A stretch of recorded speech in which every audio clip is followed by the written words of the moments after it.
séance, nous allons aller sur les éléments essentiels, puisqu'à la fin, vous aurez toute la documentation pour voir le plus de détails, et même la vidéo que nous venons de voir, la vidéo principale, on va vous la donner aussi.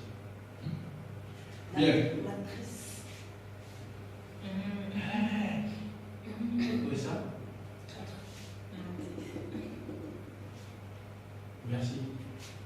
Francis, change là-bas. Nous allons reprendre notre programme, voir la définition et les objectifs. Comme on l'a vu dans la vidéo, on va essayer de détailler. Ok. Nous allons voir un peu le diagnostic RH en entreprise, parler un peu du diagnostic RH. Le diagnostic RH qui ramène à l'aspect stratégique, l'environnement de l'entreprise, c'est toujours important. Et c'est au cœur même de la problématique des fonctions RH. Et puis ensuite parler, voir quelques tableaux de bord des effectifs. Alors on va voir 2 tableaux de bord des effectifs, ce qui est super intéressant. Et puis on va voir une matrice des postes et des compétences pour voir comment ça évolue. Ok? Et à la fin, parler des ajustements. Évidemment, quand on a mis en place ces outils, c'est pour s'assurer qu'à chaque moment, on peut facilement faire un ajustement en termes qualitatifs et en termes quantitatifs. Puisqu'on dit qu'on met en place un outil, non seulement pour nous permettre de piloter le quotidien, mais pour anticiper sur l'avenir.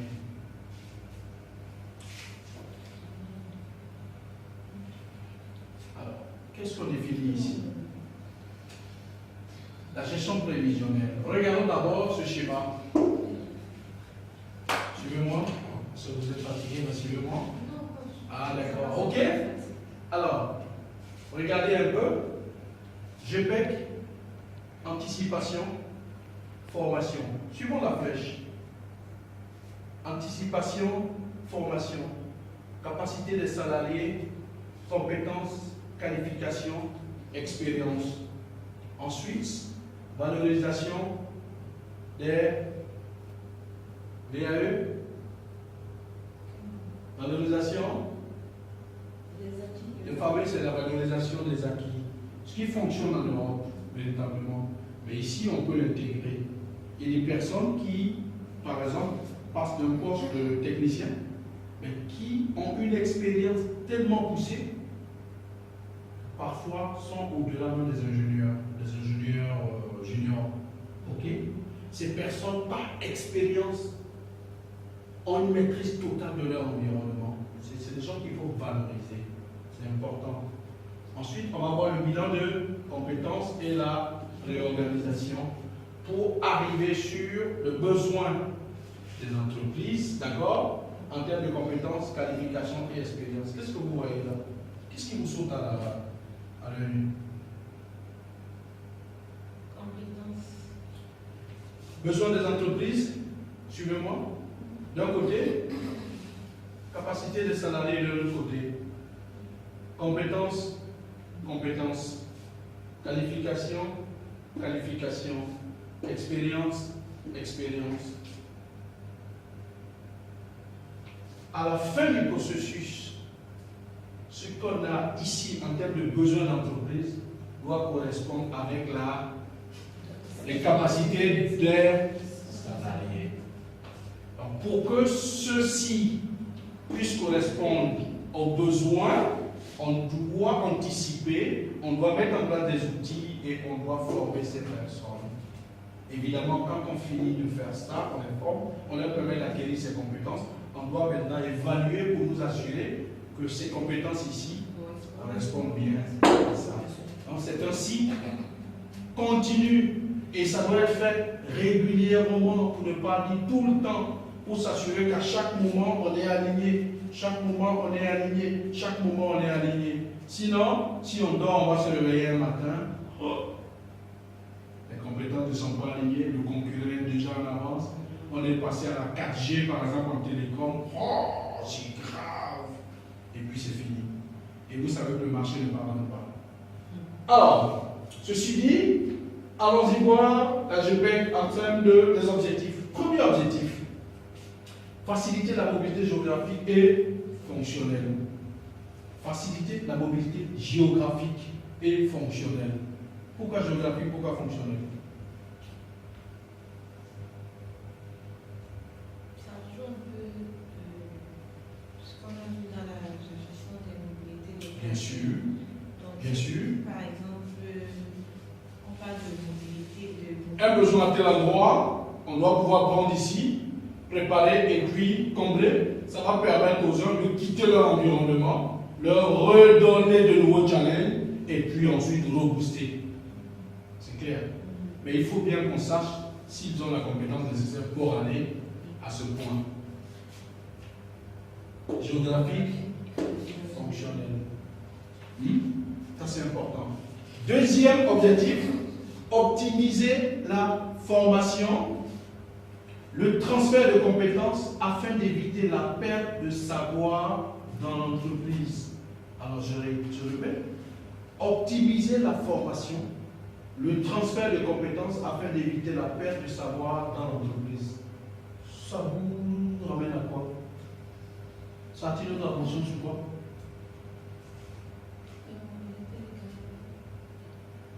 Non. La formation, mais comment? Pourquoi? Optimiser la formation, le transfert de compétences afin d'éviter la perte de savoir dans l'entreprise.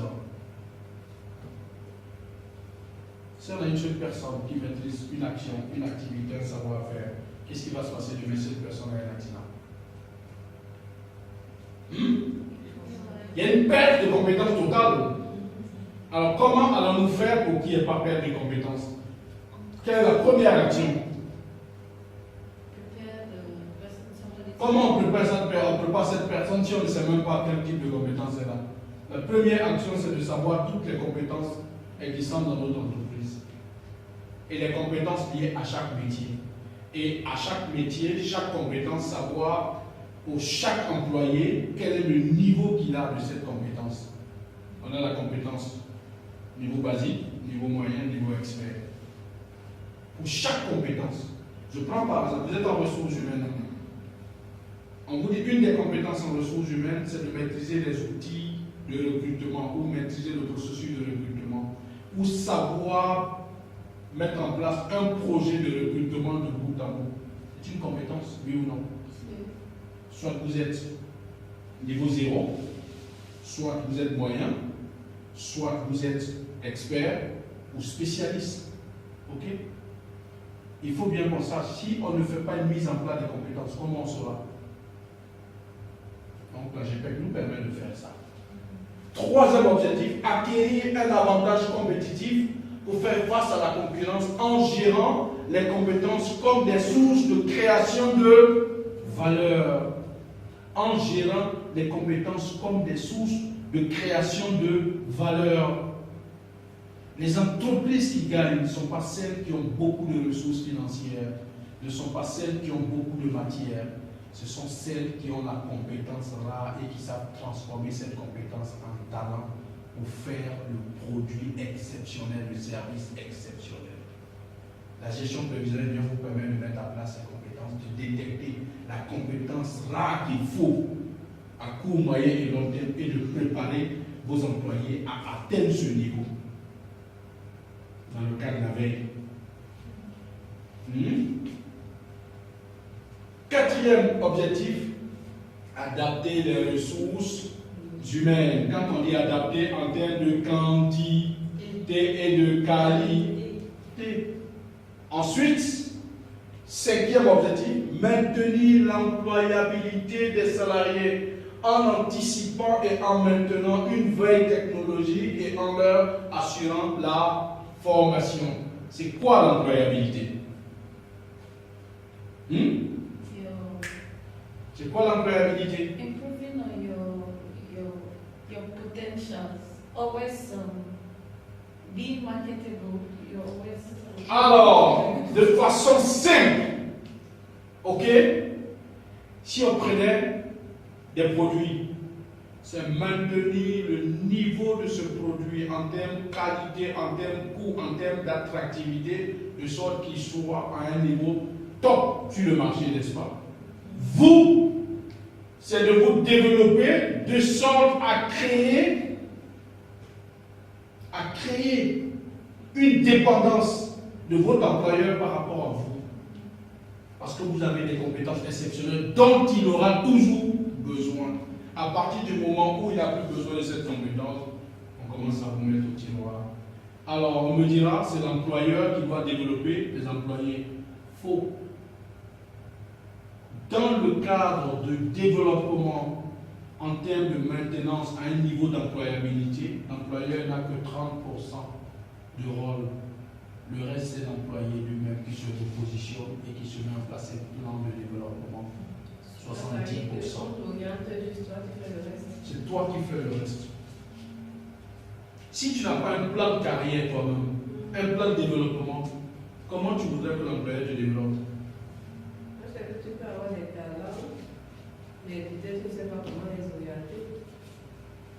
Mais il faut bien que tu aies cette volonté d'y aller, non? Oui. C'est ce qu'on demande à l'employé. C'est la volonté d'y aller. Et ensuite, l'employeur te donnera cette partie. Mais il faut aussi mettre en place des moyens, même extra.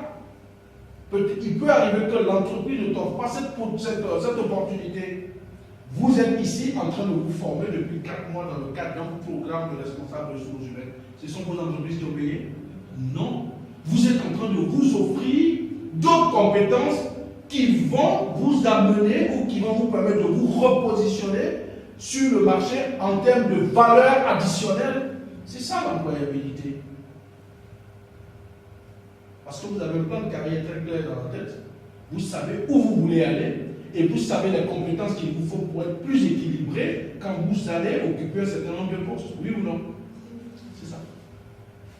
Alors la gérance prévisionnelle permet de préparer ça en entreprise, l'employabilité.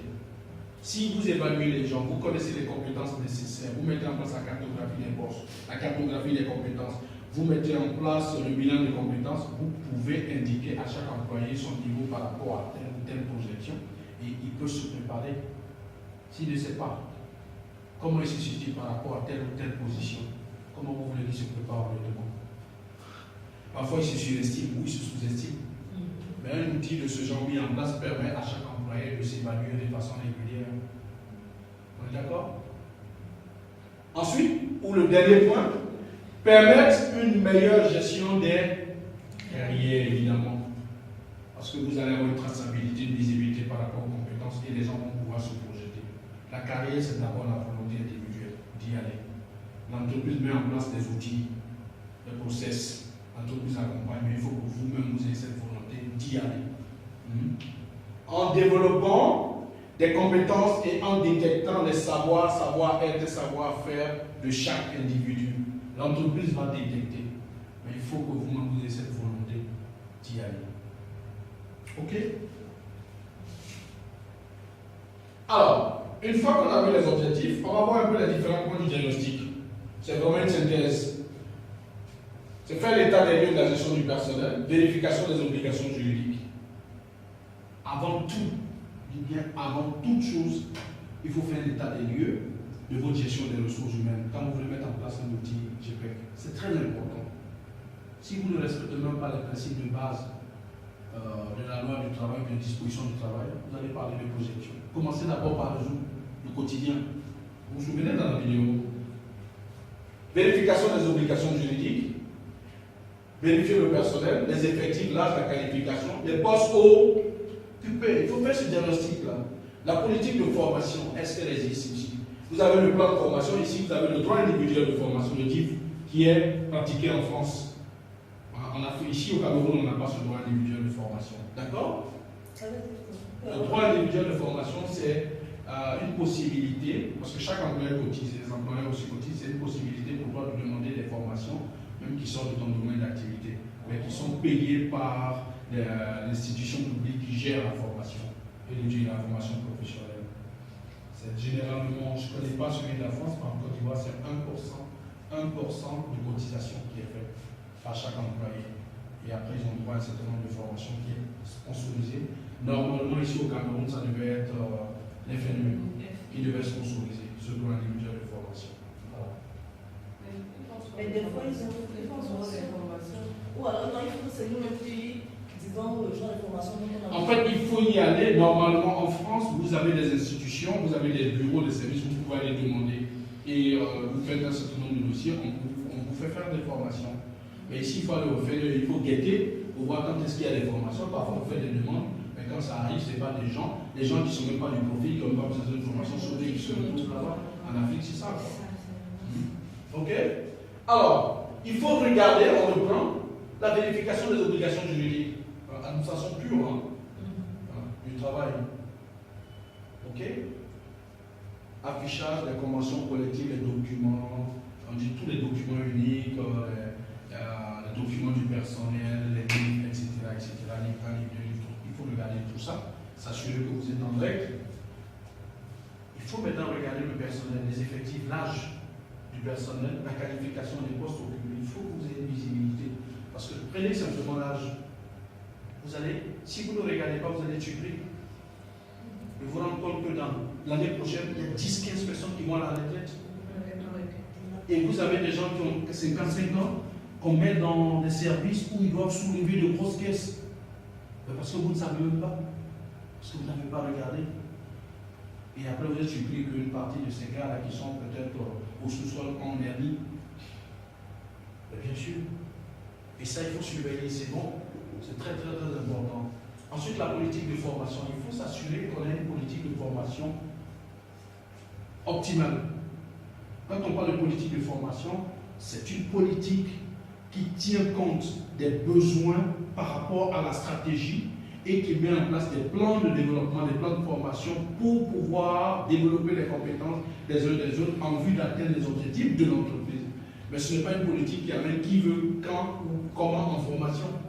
Ce n'est pas une politique qui fait de la formation un cadeau ou une reconnaissance à l'employé. Non. Tant que ce n'est pas aligné avec la stratégie, ça ne pose aucun problème. Mais si ce n'est pas aligné avec la stratégie, la formation que vous faites, le retour sur investissement sera zéro. En réalité, quoi. Ok? Le management, tout à l'heure, on en a parlé. Le management, il faut voir les évaluations des compétences des salariés, la politique salariale, la délégation. Dans le cas des collaborateurs, des managers, il faut pouvoir déléguer, passer la main aux managers parce qu'ils sont les mieux placés pour connaître les compétences de leurs collaborateurs, connaître véritablement le fonctionnement, et ce sont eux qui sont mieux placés pour orienter les ressources humaines quant aux possibilités, aux hypothèses de développement de carrière. Un manager, un bon manager peut te dire exactement, même les talents cachés. Il peut te dire, j'ai détecté tant, ce monsieur, je pense qu'il peut avoir tel talent qui est caché. Les ressources humaines, qui généralement sont un service très loin de... Comment vous pouvez détecter si vous avez 2 000, 3 000, 4 000, 5 000 employés? Vous n'allez pas passer tout le temps venir surveiller comment c'est un travail. Et ce sont les managers à qui vous devez faire confiance. Et on dit qu'il faut les former, il faut les préparer pour qu'ils puissent prendre la relève. Parce que dans le cadre du déploiement d'un programme de gestion prévisionnelle, vous allez vous appuyer énormément sur ces managers pour pouvoir faire passer les messages. Vous allez vous appuyer sur ces managers pour analyser et détecter les compétences de vos collaborateurs. Okay? Comment vous allez décrire que Vera a telle ou telle compétence? Vous ne l'observez pas au quotidien. Comment vous pouvez savoir si elle a des compétences en termes de communication écrite? Si vous ne vivez même pas avec elle, elle se trouve à Yaoundé, la direction générale se trouve à Bafoussam. Et il y a 5 000 employés. Comment vous pouvez détecter? Si vous êtes dans le cadre d'un programme de gestion prévisionnelle, mise en place d'un programme de gestion prévisionnelle, avec une cartographie des compétences et une évaluation. Comment vous détectez? C'est le manager direct qui va vous donner les outils véritables. C'est lui qui va mettre en place, en fait, qui sera le relais pour passer ces entretiens, pour passer ces outils et vous dire, il verra à tel niveau, voici. S'il est bien formé, il est bien éduqué, il va vous donner les formations nécessaires qui vous permettent de voir un peu comment on peut orienter vers. On est d'accord? Bien. Alors on vous dit, le recrutement, il est critique. Ensuite, vous allez faire des préconisations. Préconiser, c'est quoi? C'est des propositions. C'est des propositions, mais ces propositions vont venir de qui? D'abord au niveau de l'employé, en termes de compétences, ça va venir de son manager, et puis au niveau global, ça va venir de l'équipe de ressources humaines avec l'ensemble des membres du projet, parce qu'on vous a dit, du consultant, on l'a dit tout à l'heure dans la vidéo, il faut associer les services, il faut associer les managers, il faut associer tous les décideurs, même les employés, les collaborateurs dans la prise de décision, dans la construction même du plan, par exemple, si on est dans le cadre du plan de carrière, une politique de carrière, il faut associer tous ces spécialistes-là, les uns les autres, Qui mieux qu'un ouvrier spécialisé peut te décrire véritablement ce qu'il fait au quotidien? Mais tant que tu n'as pas la description au quotidien, tu ne peux pas coller à cette activité les compétences nécessaires pour réaliser la tâche. On est d'accord? Même quand vous observez, vous allez lui poser des questions quand même. Comment est-ce qu'il fait pour aller vite? Évidemment. Ok? Et ensuite, il faut un plan d'action ressources humaines. Pour qu'un plan GPEC fonctionne, il faut un plan d'action ressources humaines global. Ok? Évidemment, quand vous allez mettre tout ça en place, c'est important de rendez-vous avec le chef d'entreprise. On dit que le chef d'entreprise est le premier qui doit acheter le projet. S'il dit, les gars, c'est bon, mettez en place un plan GPEC. Commençons par le recrutement, la cartographie, mettons en place tous ces outils, analysons les compétences, etc. Vous avez gagné, parce que c'est lui qui va descendre ça au niveau de la direction générale, des directeurs, des sous-directeurs, etc. Sinon, ça ne sert à rien. Oui, bien sûr. Bien. Alors, ici, nous allons aborder rapidement un exemple de tableau. Tableau de bord des effectifs. Super intéressant.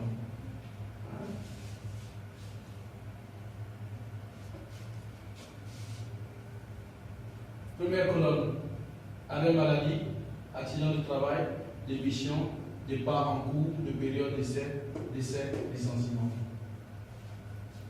N-1, c'est quoi?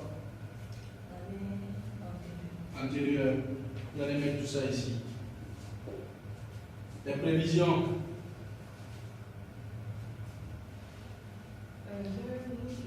Oui.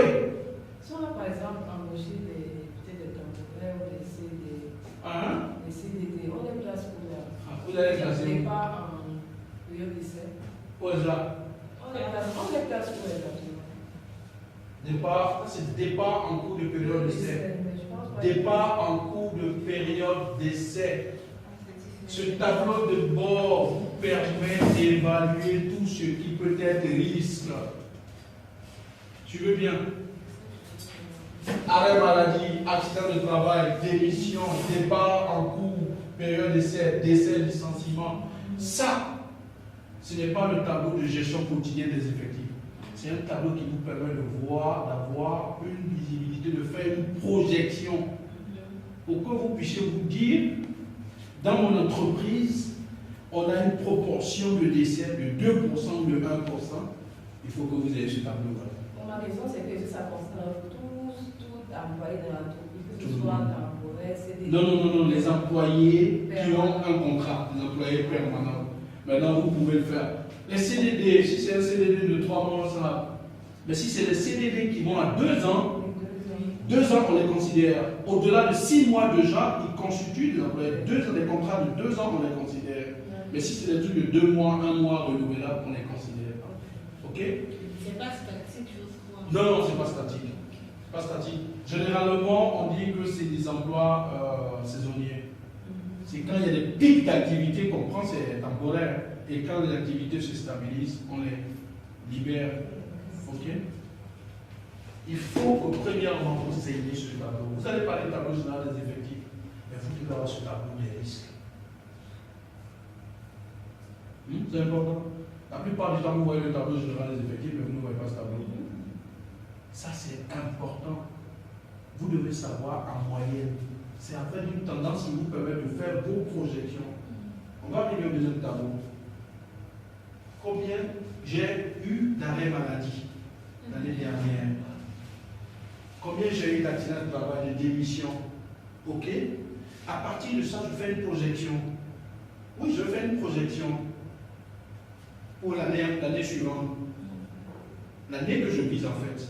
Parce que si cette année, c'est l'année que je vise, je dois prendre en compte ceux de l'année dernière. Alors je vais mettre les effectifs, arrêt maladie, etc. Et puis, je vais voir à la fin, ici, la réalisation effective à la fin de l'année. Ok? Et là, je vais calculer maintenant les écarts en valeur absolue. Et je vais analyser, en valeur absolue, j'analyse les écarts ici. En arrêt maladie, si cette année, ou les 2 années précédentes, parce que ça, on a dit N-1, mais généralement, on va N-1, N-2, N-3, pour faire une analyse sur les 3 dernières années qui vous permet d'avoir une tendance moyenne, voilà, plus juste, plus affinée. Je me rends compte que l'année dernière, j'ai eu 1,5% d'arrêt maladie.